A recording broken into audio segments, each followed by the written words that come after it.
छठवां दिन है इस पदयात्रा का। निर्विघ्न रूप से सामाजिक समरसता को संदेश देता हुए जगह जगह चौपालें लगाते हुए पदयात्रा बढ़ रही है।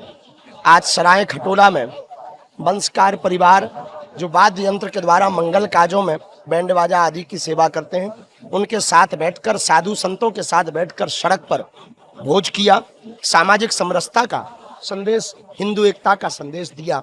हम इस देश में सनातन हिंदू एकता चाहते हैं।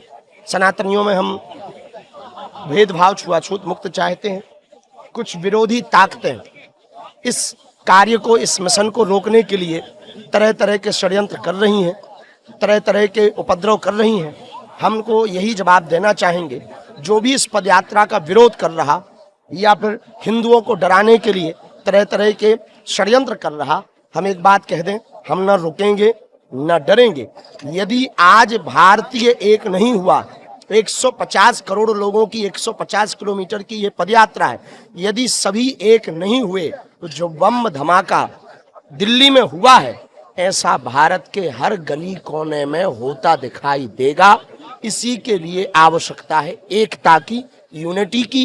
यूनिटी ही एकमात्र माध्यम है जिससे भारत में शांति, विश्व में शांति सनातन के द्वारा स्थापित की जा सकती। इसलिए यह पदयात्रा की जा रही। अब आगे भी और पदयात्रा करेंगे। 16 तारीख को लाखों सनातनी उन आतंकवादी ताकतों को, देश को तोड़ने वाली ताकतों को, देश में व्यभिचार फैलाने वाली ताकतों को, देश में दंगा करने वाली ताकतों को, जो डॉक्टर मुसलमान पकड़ा गया, इस्लाम धर्म का था, लेकिन उसने देश में करोड़ों लोगों की जान लेने की तैयारी कर रखी थी।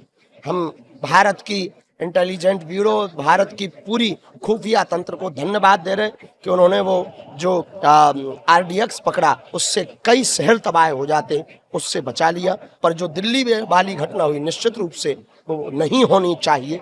हम इसी आज की पदयात्रा में संपूर्ण भारत को पुनः सामाजिक समरसता के लिए, भारतीय और सनातनी एकता के लिए आह्वान कर रहे हैं कि आओ 16 तारीख को वृंदावन में, वरना हर मोहल्ले में धमाके होंगे।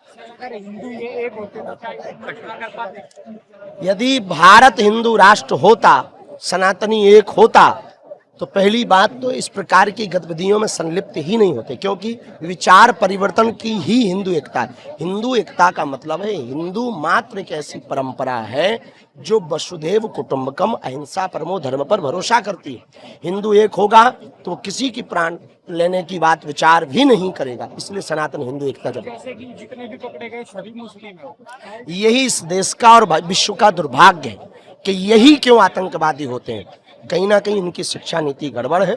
मदरसों की शिक्षा नीति में मानवता पढ़ाने की आवश्यकता है।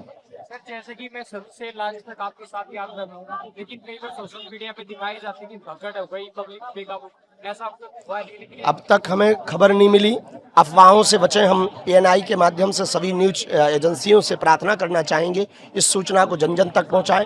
कोई भगदड़ नहीं हुई, अफवाहों से बचें। बहुत शांति के साथ पदयात्रा चल रही, लाखों पदयात्री व्यवस्थित हैं, भगवान की कृपा है।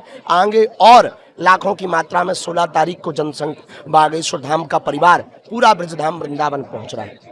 युवा को क्या मैसेज देना चाहोगे आप दिल्ली को लेकर? हरियाणा में नशा सबसे ज्यादा खतरा है और पंजाब और हरियाणा को टारगेट करके नशा में युवाओं को लिप्त किया जा रहा है।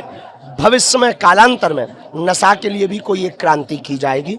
अभी तो सामाजिक समरसता, हिंदू एकता पर जोर है और युवाओं से यही कहना है, एकजुट रहो। तुम्हारी ताकत यदि एक हो गई तो तुम कुछ भी कर सकते हो। इस देश की दिशा और दशा बदल सकते हो।